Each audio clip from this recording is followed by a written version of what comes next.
Welcome to the Solemn Vanguard channel. It's been a while since we've done one of these, the current state of Cardfight Vanguard. Now before all that, I do want to say we're doing a giveaway for a Zero Damage Gaming playmat. You can choose any single playmat on the store if you win. It's to promote my brand new Solemn Yu-Gi-Oh channel. However, it is not about playing the game. We do not play the game on the Solemn Yu-Gi-Oh channel. We only talk about collecting and investing.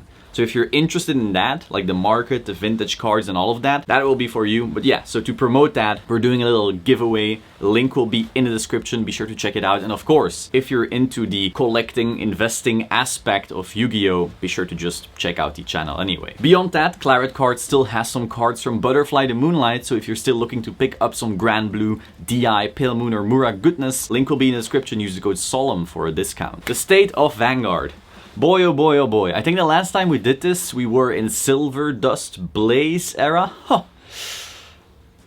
It's been so many months. Well, actually, it was Silver Dust Blaze era in Japan. We were still in next stage. But yeah, what happened? Post Silver Dust, the best decks were Messiah and Overlord.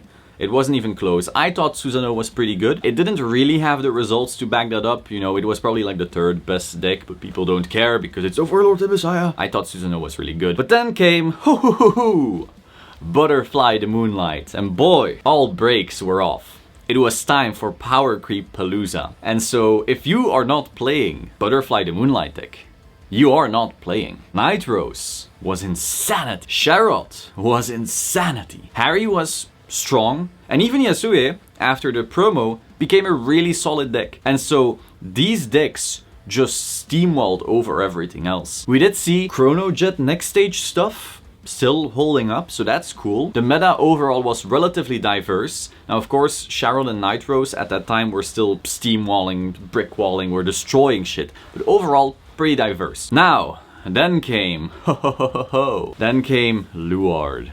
Luard. Instantly 80% of representation. Everyone was playing Luard because if you weren't playing Luard, you were not playing the game. So then of course they had to hit it, and they hit the main plus Luard thing.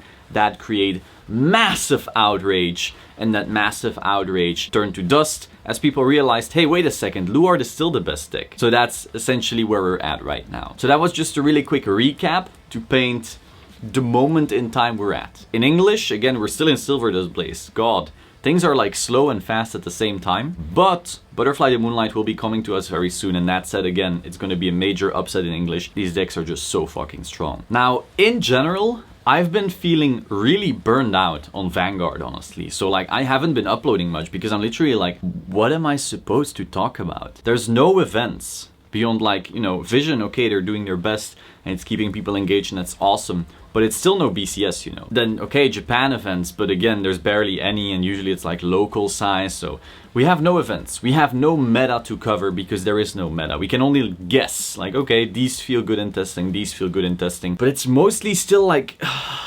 without events, it's really hard to talk about the competitive aspects of the game. That fact, and then simultaneously all these new sets, like we're still waiting on Butterfly, but at the same time we've already seen all the clans of the Aeon Luard thing set, and now we've seen all the clans of the Big Belly Lambro set already, and we're like, we still have to get Night Rose and Sherrod. Holy fucking shit, it's so much stimulation and shit all at once. We still have to get MLB even. We are so far behind, and there's so much information being dropped on us, and there's a new set every fucking month, and we don't have events, so we don't really actually know what's going on. We can't really go to local, so we really can't keep up. It's like you just get information overload, and it's very, very tiring. And we see the same thing in Magic the Gathering. In Magic the Gathering right now, it's like, oh, here's Zendikar, and here's this, and here's that, and here's Jumpstart, and here's blah, blah, blah, blah, blah, blah, blah, blah. People are just like, holy fuck, calm down. And that's essentially where we're at. I think we kind of see it in Yu-Gi-Oh, but it's not quite as bad, I feel, because in Yu-Gi-Oh, a lot of sets are anime sets. So if you're a collector, you have your anime sets which don't come that often, and if you're a competitive player, you have your, well, competitive play set which doesn't come that often. And even in there, there's plenty of archetypes that aren't competitive. So the format actually doesn't change like this all the time, like in Vanguard right now. And that's really causing burnout. The funny thing is, like, I had been feeling this for a while now, the past weeks, and then Chris puts out that burnout video. I'm like, well, that's funny timing. And then all the comments are like, yeah, I've been having it too. Wow, great timing, Chris. I'm feeling pretty burned out right now. Really good timing. Another, oh, person, whoa, that's such a coincidence. I've been feeling burned out. I don't think this is a coincidence.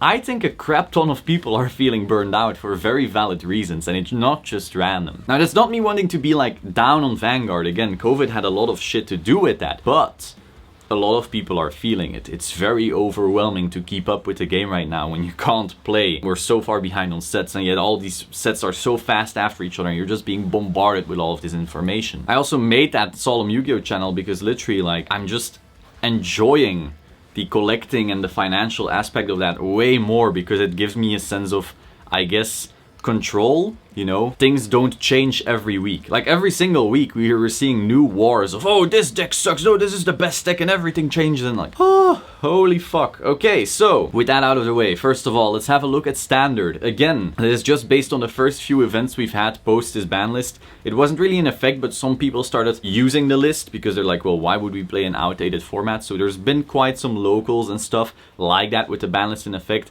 So far it feels like Luard is still the best deck post ban list. That's interesting, but the gap has been like closed a little. It's no longer like play Luard or you don't play at all. So that's at least good. That ban list did what it had to do. Beyond that, it's weird how Nitros fell off, and then Gridora seems to be better than people thought. That's interesting. I thought it was pretty good when I first saw it, but people were really shitting on the mechanic because so many clans actually counter it. But then turns out Nitros actually went down a little in use. I'm not sure why. Maybe people who are edgy are just into both Luard and Nitros, and then they play the better deck Luard.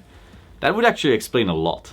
I play Luard and Nitros. Okay, well, so Standard is now just, alright, Luard best deck, and we have a few other good decks, but they're not like Luard's level, apparently. And for Premium, we still don't actually know much. Like, Murakumo is strong, DI is strong, Riviere is strong, new Luard stuff could be strong, Grand Blue, strong, Kagero, strong. Literally, I've been talking to other people in WCC and to other people in general. I've been making my own like tier lists in my head of like, oh, if this moves and then this gets better. Because in Premium, you know, you can say these are best decks, but there's a lot of counter decks as well, and so these, like, it's more like a web rather than a tower, if that makes sense. And so I've been like theorizing, would this become better or would this and this? In the end I'm like, okay, cool, we have 12 fucking good decks and I don't actually know what the best decks are. That's what it comes down to. Some of these best decks can still lose to other decks on a bad day, and it's like, it's really weird to define. The only things we're actually sure of is that the Cray Elemental engine works quite well in some decks, but not in all. Like, we've seen the Jamio Kongo Nubatama thing. It's pretty cool. It's not insane, but it's cool, and when it goes off, it goes off. I've played Cray Elemental OTT in Thank You Fest. I got third, you know, but it's just the locals. It was just good fun. It has its issues, but when it goes off, it goes off. We've seen Aqua Force drawing insane amounts of hand. So like Premium Aquaforce, if you give them one stride, they will draw their deck. It's insane. And no, not with the loop, just with Jumble and all of that crap. And again, like Kagero, Grand Blue, Great Nature, DI, Luard, Pale Moon Loop, GB8 Loop, Mura. There's just a lot of decks that are really good, but without events it's hard to say. You know, it's really easy to solve Standard. You just play a couple games, you see a local and you're like, okay, Luard. But in Premium, it's not that clear cut, and in the Vision tournaments as well. Both formats are diverse, but again, the Premium side just doesn't feel solved at all yet. So, then we get to Vanguard Zero. I've noticed a steep decline in Vanguard Zero. Just a lot of people who are like, imagine the burnout we feel with the physical card game, and then there's 20 levels above that is Zero. The amount of burnout people are feeling because of how fast sets come out and how fast certain things creep out and how some things aren't felt in their control, and it's so much money because it's so many sets, and like the gacha is really shit because again, Vanguard Zero is just a gacha game with a Vanguard skin.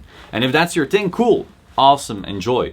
But a lot of people are starting to really feel, even if they were pro Zero, they're really starting to feel, okay, this isn't actually Vanguard, and so we're seeing quite some declines there. Now, of course, that's typical with a hype. Like if you've seen the hype thing of Gauss, is that his name? Like the hype curve is usually like stuff goes up and then down and then gradually goes up again. It never reaches its peak of hype again, but it just starts gradually going up and it becomes a normal part of life, let's say. So that's what we're seeing with Zero. The hype has fallen and now it's just gonna, you know, it's still gonna be played. It's a fine game if you're into the gacha stuff, and if you're into Vanguard, it's a great bonus together. But yeah, people are feeling extra burned out on that right now. So Zero, okay. And it has brought some people to the physical guard game apparently. Like, I like scrolling through comments and there's quite some people who are like, well, I always played Zero, but now I really want to try the physical TCG, you know, and that's awesome. It did its job in my book then, so that's cool. Then we get to the market. Now, as you know, Luard at its peak was gonna be a $700 or $800 deck.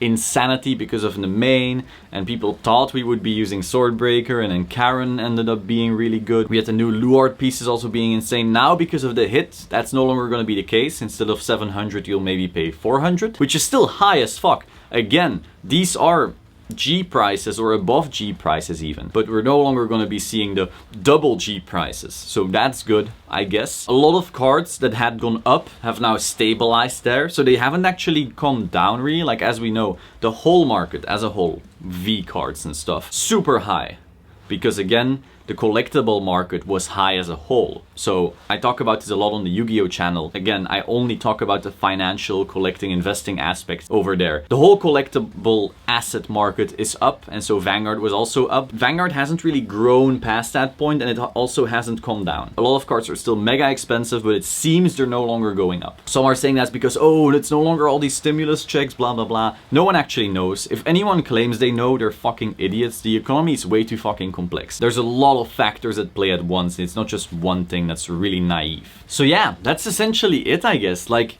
I can't really discuss the anime because I feel like IF is just a big meme fest and no one's taking it seriously. Like, even people who love it are like, Standard and Premium, both quite diverse. Standard, best deck, Luard, Premium, no one fucking knows. But it's cool. Once stuff opens up again, and once we can actually play with the cards rather than being bombarded with info every other day, I think stuff looks good. That is all for today. Be sure to check out the Zero Damage Gaming giveaway, and of course, with that, my Solemn Yu-Gi-Oh channel. Be sure to subscribe, leave some likes on the videos, let me know your thoughts down there. If you still need some Butterfly the Moonlight stuff, Nitros, Charlotte, and so forth, link will be in the description. Use the code Solemn, and I will see you soon. Ciao.